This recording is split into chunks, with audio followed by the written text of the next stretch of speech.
గడిచిన ఎపిసోడ్లో మనం ఫిక్స్డ్ డిపాజిట్స్ కన్నా కూడా బాండ్స్లో ఇన్వెస్ట్ చేసినట్లయితే లాభదాయకంగా ఉంటుందని తెలుసుకున్నాం. అలాగే ట్యాక్స్ రేట్ని మనకి అడ్వాంటేజెస్గా ఎలా వాడుకోవచ్చో కూడా తెలుసుకున్నాం. అయితే ఏ ఇన్స్ట్రుమెంట్లో అయినా ఇన్వెస్ట్ చేయాలి అంటే బాండ్లో కానివ్వండి, డివెంచర్లో కానివ్వండి, గవర్నమెంట్ సెక్యూరిటీస్లో కానీ వీటన్నింటిలో ఇన్వెస్ట్ చేయాలి అంటే చెప్పినంత తేలిక విషయం మాత్రం కాదు. ఎందుకంటే అవి సామాన్యులకు అర్థమయ్యే భాషలో ఉండవు కాబట్టి, సామాన్యులకు సాధారణంగా అందుబాటులో కూడా ఉండవు కాబట్టి ఒక సంస్థ లేక ఒక సమూహం మొత్తం కలిపి ఒక చోట పూల్ చేసి అమౌంట్ ఇన్వెస్ట్ చేయడానికి మాత్రమే అవకాశం ఉండేట్లుగా ఇప్పటి వరకు ఏర్పాటు చేయబడింది.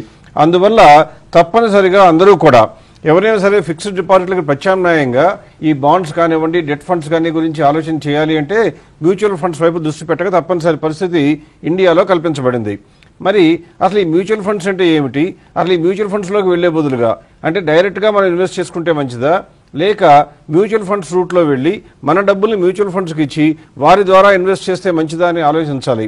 అలా ఆలోచించాలి అంటే మనకి మ్యూచువల్ ఫండ్స్ మార్గాన్ని ఎన్నుకున్నప్పుడు ఎటువంటి లాభాలు వస్తాయో తెలుసుకునే ప్రయత్నం కొద్దిగా చేయాలి.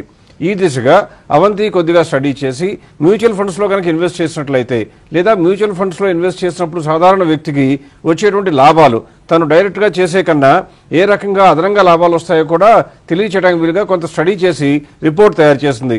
ఆ వివరాలు ఏమిటో అవంతి రెడ్డికి తెలుసుకుందాం. అవంతి, మ్యూచువల్ ఫండ్స్లో ఇన్వెస్ట్ చేయడం అనేది చిన్న చిన్న ఇన్వెస్టర్స్కి అందరికీ చాలా అడ్వాంటేజ్ అని చెప్తూ ఉంటారు. గవర్నమెంట్ కానివ్వండి, సెబీ కానీ అందరూ కూడా దాన్ని ఎంకరేజ్ చేస్తున్నారు. మరి ఇలా ఇన్వెస్ట్ చేయడం మూలంగా, మ్యూచువల్ ఫండ్స్ ద్వారా ఇన్వెస్ట్ చేయడం మూలంగా రీటైల్ ఇన్వెస్టర్స్కి వచ్చే లాభాలు ఏంటో ఒకసారి చెప్పగలవా? మనం అందరము చాలా కష్టపడి సంపాదిస్తాము. సంపాదించిన దాంట్లో ఎంతో కొంత సేవ్ చేస్తాము.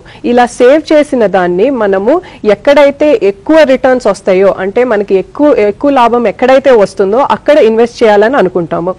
ఇలా సేవ్ చేసే ముందు మనం ఎక్కువ వరకు మన ఫ్రెండ్స్ని కానీ రిలేటివ్స్ని కానీ ఇన్వెస్ట్మెంట్ అడ్వైస్ కోసం అడుగుతూ ఉంటాము.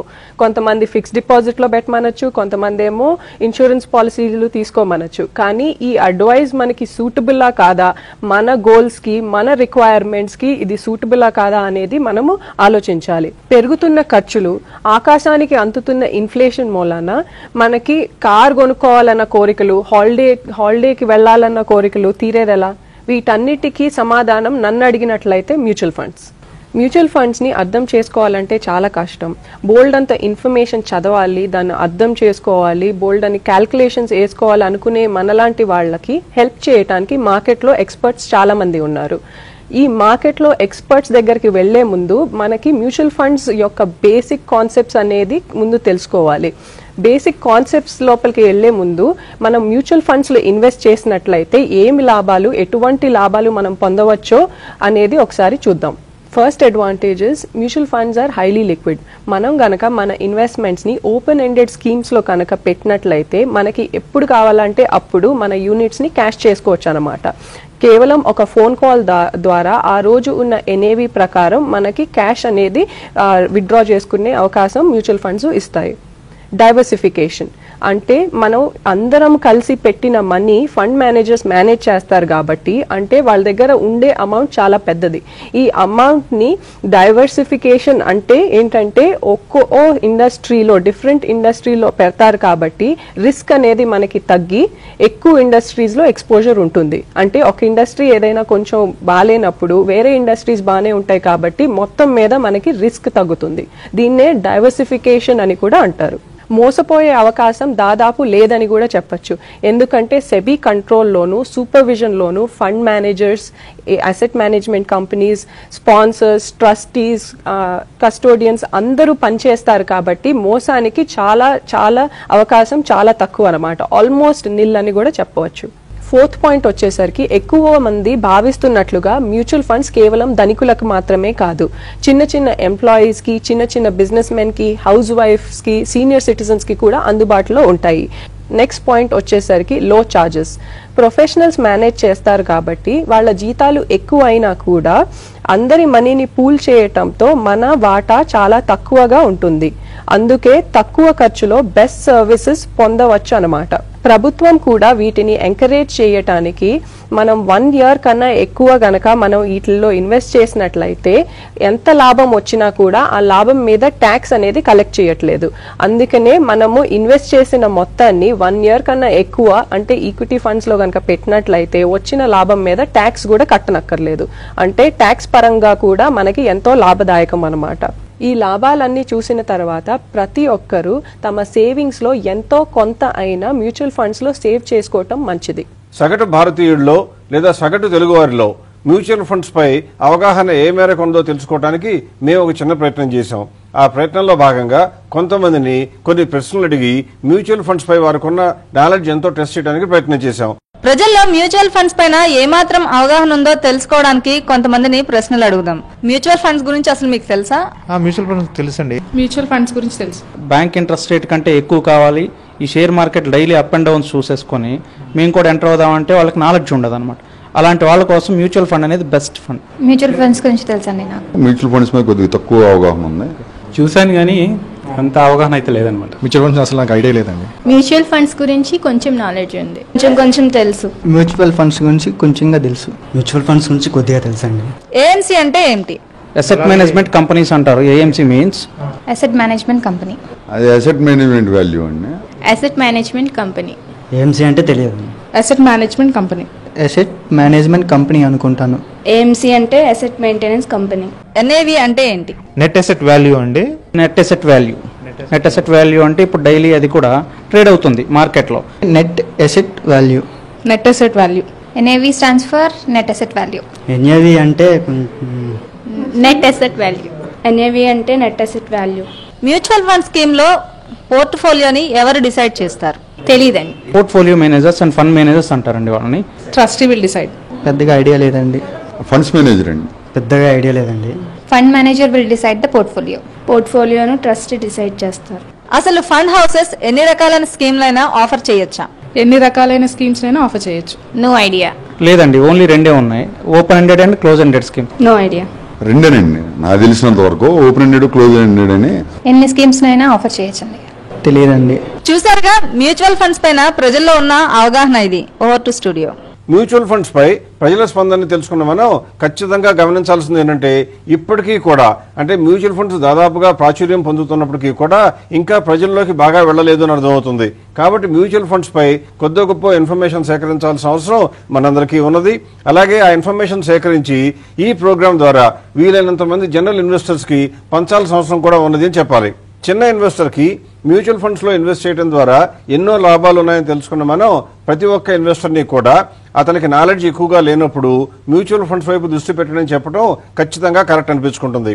దీనికి కారణాలు అనేకంగా చెప్పొచ్చు.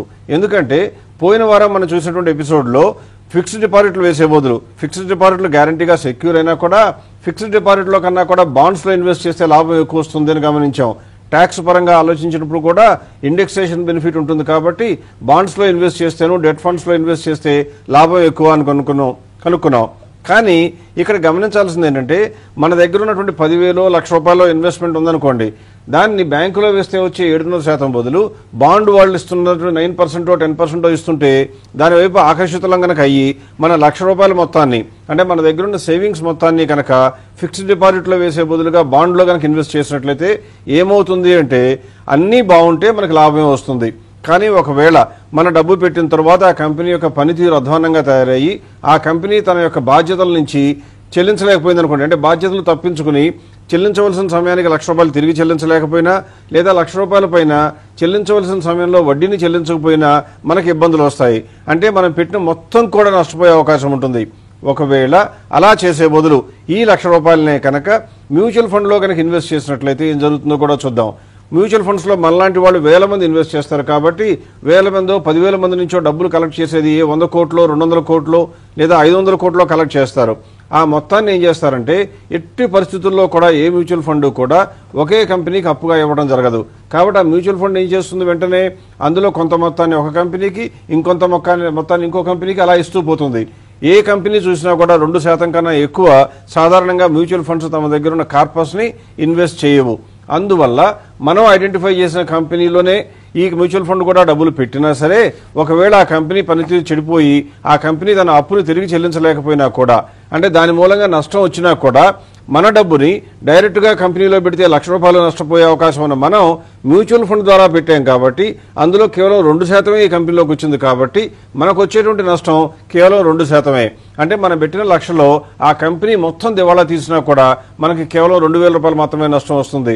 అంటే ఇక్కడ గమనించాల్సింది ఏంటంటే మ్యూచువల్ ఫండ్స్ లో ఇన్వెస్ట్ చేసినట్లయితే ఇంతకుముందు అవంతి చెప్పినట్లుగా డైవర్సిఫికేషన్ ఉంటుంది కాబట్టి ఇండివిజువల్ ఇన్వెస్టర్ కి రిస్క్ పర్సంటేజ్ బాగా తగ్గిపోతుందని గమనించాలి.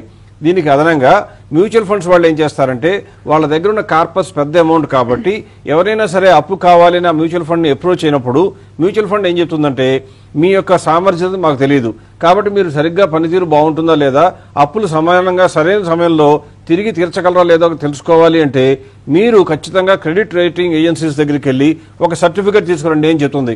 అంటే ఒక రకంగా కాండక్ట్ సర్టిఫికేట్ లాగా అనమాట. ఏదైనా సంస్థ కనుక పబ్లిక్ దగ్గర నుంచి డబ్బు సేకరించాలి అంటే ఇండియాలో ఉన్న రూల్స్ ప్రకారం క్రెడిట్ రేటింగ్ ఏజెన్సీస్ ద్వారా రేటింగ్ చేయించుకోవడం కంపల్సరీ. అందువల్ల ఏం జరుగుతుందంటే మీరు ఆ ఏజెన్సీస్ దగ్గరికి వెళ్ళండి అంటారు. అటువంటి ఏజెన్సీలు ఇండియాలో దాదాపుగా 6-7 ఉన్నాయి.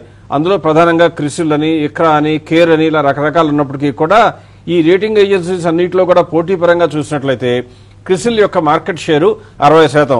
అంటే భారతదేశంలో అప్పు తీసుకునే వాళ్లలో 60% మంది క్రిసిల్ దగ్గర నుంచే క్రెడిట్ రేటింగ్ ఏజెన్సీస్ ద్వారా సహాయం పొంది ఆ రేటింగ్ అనే ఇన్స్ట్రుమెంట్ ని రేటింగ్ తీసుకుంటున్నారు. ఇప్పుడు మనం ఏం చేద్దామంటే ఈ క్రిసిల్ ఇచ్చే రేటింగ్స్ ఏంటో చూద్దాం. ఆ క్రిసిల్ ఇచ్చే రేటింగ్స్ యొక్క అర్థం కూడా ఒకసారి గమనిద్దాం. ఎందుకంటే ఒకవేళ మీలో ఎవరైనా సరే బాండ్ ఫండ్లోనో మ్యూచువల్ ఫండ్లోనో ఇన్వెస్ట్ చేయాలి అనుకున్నారనుకోండి, చేసేటప్పుడు గనక వాళ్ళు ఫలానా రేటింగ్ ఉన్న ఇన్స్ట్రుమెంట్స్ లో మేము ఎక్కువ పెట్టుబడి చేశాము అంటే ఆ రేటింగ్ గనక మీకు అర్థం తెలియకపోయినట్లయితే మీరు అందులో ఇన్వెస్ట్ చేయడం మంచిదో కాదో తెలుసుకోలేరు. అందువల్ల ఖచ్చితంగా కూడా కొద్ది గొప్ప ఇన్ఫర్మేషన్ అయినా క్రెడిట్ రేటింగ్స్ మీద తెలుసుకోవడం అవసరం. ఈ దిశగా ప్రయత్నం చేయాల్సిందిగా అవంతిని కోరడం జరిగింది. ఈ క్రిసిల్ రేటింగ్స్ పై అవంతి నుండి ఇన్ఫర్మేషన్ సేకరించబోయే ముందు ఒక చిన్న విరామం.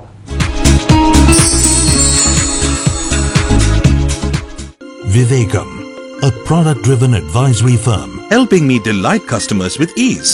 Services like Snapshot gives me updated stock portfolio views, and Spot helps me identify undervalued stocks. Similarly, with Portfolio Scanner, I am able to scan and spot weaknesses in the portfolios, helping clients maximize their results and beat the market. Call our trusted advisors today.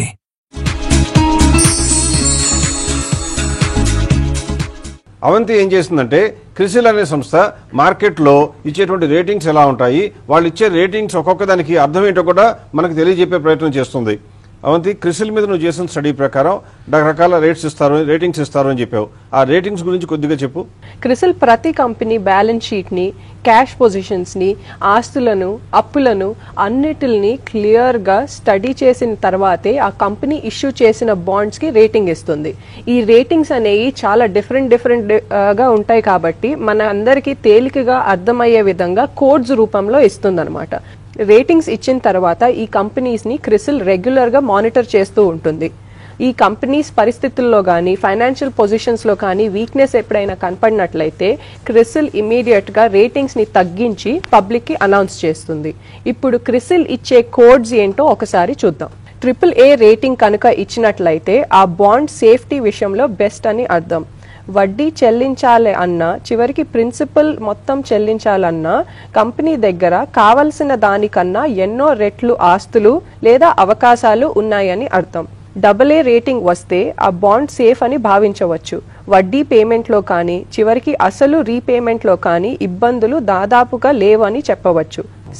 A rating ఇస్తే వడ్డీ పేమెంట్లో కానీ, చివరికి అసలు రీపేమెంట్లో కానీ కావలసిన safety ప్రస్తుతానికి ఉంది అని అర్థం. కానీ వీటిల్లో ఫెయిల్ కావటానికి చాలా తక్కువ అయినా కూడా రిస్క్ ఉందని అర్థం. BBB రేటింగ్ ఇస్తే వడ్డీ పేమెంట్లో కానీ, చివరికి అసలు రీపేమెంట్లో కానీ సరిపడా సేఫ్టీ ఉన్నట్లే అన్నమాట.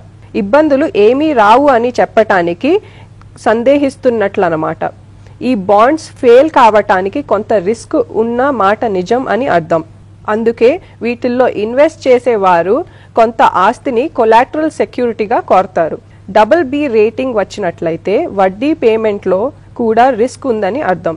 సింగిల్ బి కనుక రేటింగ్ ఇచ్చినట్లయితే తన బాధ్యతలలో ఫెయిల్ అవ్వటానికి చాలా ఎక్కువ ఛాన్సెస్ ఉన్నాయని అర్థం.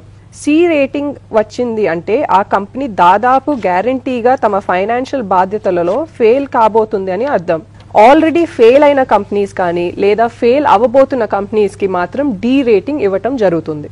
ఈ రేటింగ్స్ నుండి మనం తెలుసుకున్నది ఏంటంటే మంచి కంపెనీ కనుక అయినట్లయితే ట్రిపుల్ ఏ అని వస్తుంది, వర్స్ట్ కంపెనీ కనుక అయినట్లయితే డి రేటింగ్ వస్తుందని తెలుసుకున్నాం. కాబట్టి డెట్ మార్కెట్లో ఏమవుతుందంటే ఏదైనా సంస్థ కనుక ట్రిపుల్ ఏ రేటింగ్ వచ్చినట్లయితే వారికి తక్కువ ఇంట్రెస్ట్ రేట్లో కూడా వడ్డీ ఇవ్వడానికి అనేక మంది పోటీ పడతారు. అదే ఆ కంపెనీ కనుక డబల్ బి అనో లేకపోతే బి అనో కనుక వచ్చిందనుకోండి, అందరూ కొద్దిగా వెనుకంజనా వేస్తారు, లేదా కొల్లెటరల్ సెక్యూరిటీ ఇవ్వండి అంటూ కూడా ఇంట్రెస్ట్ రేట్ ఎక్కువ అడుగుతారు. కాబట్టి ఏదైనా మ్యూచువల్ ఫండ్ కనుక మీకు ఇంట్రెస్ట్ రేట్ ఎక్కువ వస్తుంది, ఇన్కమ్ ఎక్కువ వస్తుందని ఆఫర్ చేయగానే వెంటనే టెంప్ట్ అయిపోవటం అనేది అంత మంచి పద్ధతి కాదు. మనం చేయవలసిన పని ఏంటంటే వెంటనే ఆ మ్యూచువల్ ఫండ్ యొక్క పోర్ట్ఫోలియో చూసినట్లయితే అందులో ఉన్నటువంటి డెట్ ఇన్స్ట్రుమెంట్స్, బాండ్స్ కానివ్వండి, మిగిలిన సెక్యూరిటీస్ కానీ ఎంత పోర్షన్ ట్రిపుల్ ఏలో ఉన్నాయి, ఎంత పోర్షన్ డబల్ ఏలో ఉన్నాయి, ఎంత పోర్షన్ ఏలో ఉన్నాయని చూడాలి. అంతేకాని డబల్ బి అనో బిలోనో కనుక ఉన్నట్లయితే ఇంట్రెస్ట్ రేట్ ఆటోమేటిక్గా 13-14% వచ్చే అవకాశం ఉంటుంది. కానీ ఇంట్రెస్టే వస్తుంది, కొన్ని రోజుల తర్వాత అసలు రాకపోవచ్చు. అందువల్ల ఎప్పుడూ కూడా ఇంట్రెస్ట్ రేట్ ఒక్కటే ప్రామాణికం కాదు. డెట్ మార్కెట్లో ఇన్వెస్ట్ చేసేటువంటి ప్రతి వ్యక్తి కూడా కనీస జ్ఞానం తెలుసుకోవాల్సింది రేటింగ్స్ గురించి. ఏ మ్యూచువల్ ఫండ్లైనా పెట్టుబడి పెట్టబోయే ముందు ఆ మ్యూచువల్ ఫండ్ పోర్ట్ఫోలియోలో ఉన్న ఇన్స్ట్రుమెంట్స్ యొక్క రేటింగ్ చూసి ఒక అవగాహనకు రావడం మంచిది. ఒకవేళ అది మీకు కష్టమని తోచినట్లయితే మార్కెట్లో ఉన్న ప్రొఫెషనల్స్ కనుక మీరు అప్రోచ్ అయినట్లయితే ఏ మ్యూచువల్ ఫండ్లో కనుక మీరు ఇన్వెస్ట్ చేస్తే మీ మొత్తానికి దాదాపుగా డోకా ఉండదు అని చెప్పే అవకాశం ఉంటుంది. కాకపోతే గమనించండి, ఇంట్రెస్ట్ రేట్ తక్కువ ఉండే అవకాశం ఉన్నది అంటే గ్యారంటీ ఎక్కువ, ఇంట్రెస్ట్ రేట్ ఎక్కువ ఉన్నది అంటే గ్యారంటీ కొద్దిగా తక్కువ, ఇంట్రెస్ట్ రేట్ బాగా ఎక్కువ ఉన్నది అంటే ఫెయిల్ అయ్యే అవకాశాలు ఎక్కువ అని ఇలా అర్థం చేసుకోవడానికి వీలుగా ఈ రేటింగ్స్ను వాడుకోవడం అనేది తప్పనిసరి పరిస్థితిగా తెలుసుకోవాలి. డెట్ మ్యూచువల్ ఫండ్స్ని ఎలా స్టడీ చేయాలో తెలుసుకున్న మనం ఒక్కసారి గడిచిన ఎక్స్పీరియన్సే కనుక తీసుకున్నట్లయితే, అంటే లాస్ట్ 5 yearsలో ఇలా మంచి మంచి సెక్యూరిటీస్లో ఇన్వెస్ట్ చేసిన మ్యూచువల్ ఫండ్స్ ఏమాత్రం తమ ఇన్వెస్టర్స్ సంపాదించి పెట్టాయో తెలుసుకోవటం ఎంతైనా అవసరం. దీనిపై అవంతిని ఒకసారి ఇన్ఫర్మేషన్ అడిగి గడిచిన 5 yearsలో కొన్ని, అన్నీ కాకపోయినా కొన్ని మంచి ఫండ్స్ 1000 కోట్ల కన్నా ఎక్కువ మాత్రమే ఉన్నటువంటి అసెట్లు ఉన్న కంపెనీలు లేదా మ్యూచువల్ ఫండ్స్ తమ ఇన్వెస్టర్స్ కోసం ఎంత సంపాదించాయో ఒకసారి చూద్దాం. బిర్లా సన్ లైఫ్ లో షార్ట్ టర్మ్ ఆపర్చునిటీస్ ఫండ్ ఏమో 10.5% రిటర్న్స్ ఇచ్చింది. అదే Birla Sun Life short term fund 9.82% returns ఇచ్చింది. Now coming to Franklin India. Franklin ఇండియాలో లో డ్యూరేషన్ ఫండ్ ఏమో 9.87% రిటర్న్ ఇచ్చినప్పుడు ఫ్రాంక్లిన్ ఇండియాలోని short term income plan 9.57% return ఇచ్చింది. అదే హెచ్డిఎఫ్సి విషయానికి వచ్చినప్పుడైతే షార్ట్ టర్మ్ ఫండ్ ఏమో 9.51% రిటర్న్స్ ఇచ్చినప్పుడు ఫ్లోటింగ్ రేట్ ఇన్కమ్ ఫండ్ ఏమో 9.48% రిటర్న్స్ ఇచ్చింది. Now coming to UTI short term income fund 9.94% returns ఇచ్చింది. అంటే ఈ అన్నిటిలో మనకి తెలిసింది ఏంటంటే 9% కన్నా ఎక్కువ రిటర్న్ అనేది సంపాదించడం చాలా తేలిక. బ్యాంకుల్లోనేమో గరిష్టంగా 7.5%. మరి ఈ మ్యూచువల్ ఫండ్స్లో డెట్ ఇన్స్ట్రుమెంట్స్ చూసినప్పుడేమో అన్నీ కూడా దాదాపుగా 9%, 9.5% ఇచ్చాయి. కాబట్టి సగటు ఇన్వెస్టర్ ఆలోచించాల్సింది ఏంటంటే సేఫ్టీ విషయంలో ఏమాత్రం కాంప్రమైజ్ అవ్వకుండా కూడా ఆ 2% అదనంగా సంపాదించాలి అంటే మీరు మ్యూచువల్ ఫండ్స్లో ఉన్న డెట్ ఫండ్స్ని ఆశ్రయించక తప్పదు. అలా చేయడానికి కనుక సంకోచిస్తున్నారు అంటే మీ జీవితకాలం మొత్తం కూడా ప్రతి సంవత్సరానికి 2% చొప్పున వచ్చే అవకాశాలని పోగొట్టుకున్నట్లే అర్థం చేసుకోవాలి. పైగా మనం అంతకుముందు గమనించినట్లుగా ఈ బాండ్ ఫండ్స్లో కనుక ఇన్వెస్ట్ చేసినట్లయితే ఒకవేళ ఇంట్రెస్ట్ రేట్ రేపు తగ్గితే మీకు అమాంతంగా 10% క్యాపిటల్ అప్రిసియేషన్ కూడా వచ్చే అవకాశం ఉంటుంది. ఇన్ని అవకాశాలు ఉన్నాయి. కాబట్టి రిటైర్డ్ పీపుల్ కానివ్వండి, రిటైర్మెంట్కి దగ్గరలో ఉన్న పీపుల్ కానివ్వండి, లేదా ఎవరి మీద డిపెండెంట్స్ ఎవరి మీద కూడా ఆధారపడకుండా సొంత కాళ్ళ మీద బతకాలి, రిటైర్మెంట్ లైఫ్ కూడా పీస్ఫుల్గా ఉండాలనుకునే వాళ్ళందరూ కూడా ఈ డెట్ ఫండ్స్ వైపు దృష్టి పెట్టడం కంపల్సరీ అని చెప్పవచ్చు. ఒకవేళ మీలో ఎవరికైనా ఇందులో ఏ డెట్ ఫండ్లో పెట్టాలి, ఎలా డిస్ట్రిబ్యూట్ చేయాలి అని సందేహం కనుక వచ్చినట్లయితే నిస్సంకోచంగా మాకు ఉత్తరం రాయండి. ఖచ్చితంగా మీకు వీలైనంత త్వరగా సమాచారాన్ని మీకు ఇచ్చి మీ యొక్క జీవితాన్ని సేఫ్టీగా ఉంచడానికి ప్రయత్నం చేస్తాం. ప్రేక్షకుల సౌకర్యార్థం లెర్న్ టు ఎర్న్ ప్రోగ్రాంలో ప్రసారమైనటువంటి ప్రతి ఎపిసోడ్ని కూడా యూట్యూబ్లో అప్లోడ్ చేయడం జరిగింది. ఒకవేళ మీలో ఎవరైనా సరే గడిచిన ఎపిసోడ్ గురించి ఇన్ఫర్మేషన్ పొందాలి అనుకున్నట్లయితే యూట్యూబ్లోకి వెళ్ళి వివేకం లెర్న్ టు ఎర్న్ ప్రోగ్రామ్ అని కనుక సెర్చ్ చేసినట్లయితే పాత ఎపిసోడ్లు అన్నీ మీకు కనపడతాయి. కాబట్టి కోరుకున్న ఎపిసోడ్ని మీరు కోరుకున్న సమయంలో మీ ఇంట్లో చూసే అవకాశం ఉంటుంది. అలాగే మాకు ఇన్ఫర్మేషన్ గురించి కానీ సలహా గురించి కానీ కోరుతూ మీరు ఉత్తరాలు వస్తున్నప్పుడు వీలైనంత ఎక్కువ సమాచారం కనుక మాకు ప్రొవైడ్ చేసినట్లయితే మీకు వెంటనే సలహా ఇవ్వడానికి అవకాశం ఉంటుంది. దయచేసి ఈ రెండింటినీ గమనించగలరు. మ్యూచువల్ ఫండ్స్ లో వచ్చే లాభాల గురించి, డెట్ ఫండ్స్ లో వచ్చే లాభాల గురించి తెలుసుకున్న మనం వచ్చే వారం నుండి మ్యూచువల్ ఫండ్స్ యొక్క వ్యవహార తీరుపై, పనితీరుపై సునిశ్చిత దృష్టి పెడదాం. అప్పటి వరకు సెలవు. నమస్కారం.